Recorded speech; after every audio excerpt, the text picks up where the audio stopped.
পরম করুণাময় মহান সৃষ্টিকর্তার নামে শুরু করছি। আসসালামু আলাইকুম। সকলে নিশ্চয়ই ভালো আছেন। আমি ডাক্তার মোহাম্মদ আসাদুজ্জামান আকন্দ সাগর। আজ আমরা অপারেশনের আগে একজন ডায়াবেটিস রোগীর করণীয় কী সে বিষয়ে আলোচনা করব। যে অপারেশনগুলো ইমার্জেন্সি নয়, যেমন পিত্তথলি পাথর operation, hernia hydrocele operation, hysterectomy বা জরায়ু কাটা অপারেশন অথবা ইলেকটিভ সিজার, মানে যে অপারেশনগুলো ইমার্জেন্সি নয়, পরিকল্পিতভাবে একটি ডেট করে যে অপারেশনগুলো করা হয়, সেই অপারেশনগুলো ডায়াবেটিস নিয়ন্ত্রণে আসার পরেই অপারেশনের ডেটটি করতে হবে।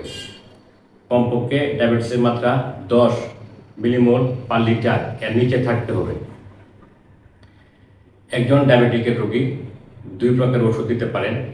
একটি হচ্ছে মুখে খাওয়ার ওষুধ বা ওরাল মেডিকেশন, আরেকটি হচ্ছে ইনসুলিন। ইনসুলিন আবার তিন প্রকার হয়ে থাকে, যেটি দিনে একবারে নেওয়া হয়, মানে লং অ্যাক্টিং ইনসুলিন। আরেক প্রকার ইনসুলিন আছে যেটি দিনে 2বার নেওয়া হয়, মানে ইন্টারমিডিয়েট অ্যাক্টিং ইনসুলিন। আরেকটি হচ্ছে একদিনে 3বার নেওয়া হয় যে ইনসুলিন, যেটি শর্ট অ্যাক্টিং ইনসুলিন বলা হয়ে থাকে। অপারেশনের 2 দিন আগে থেকে সকল রোগীকেই শর্ট অ্যাক্টিং ইনসুলিন গ্রহণ করতে হবে। যারা মুখে ওষুধ খান সেগুলো বাদ দিয়ে শর্ট অ্যাক্টিং ইনসুলিন ব্যবহার করতে হবে।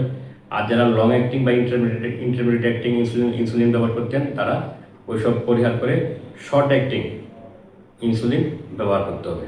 অপারেশনের 2 দিন আগে থেকে অপারেশনের দিন এবং অপারেশনের পরে 1 সপ্তাহ বা কাটা স্থান শুকানোর আগ পর্যন্ত আমাদের সেই রোগীদেরকে শর্ট অ্যাক্টিং ইনসুলিন ব্যবহার করতে বলতে হবে।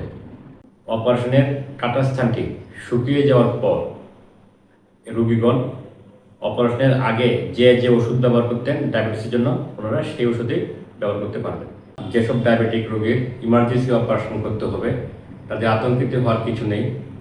অপারেশনের যে টিম, যেখানে একজন অর্গানের বিশেষজ্ঞ বা একজন অ্যানেস্থেটিস্ট থাকে, একজন সার্জন থাকবেন এবং সার্জন অ্যাসিস্ট্যান্ট থাকবেন, ওনারাই তৎক্ষণাৎ সিদ্ধান্ত নিয়ে ওনারা ডায়াবেটিস নিয়ন্ত্রণের জন্য কী করতে হবে তার করণীয় নির্ধারণ করে অপারেশনটি করবেন।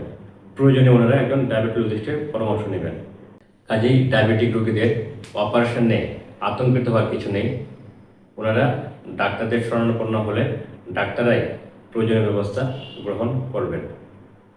সকল নিশ্চয়ই বুঝতে পেরেছেন। ধন্যবাদ সকলকে। আসসালামু আলাইকুম।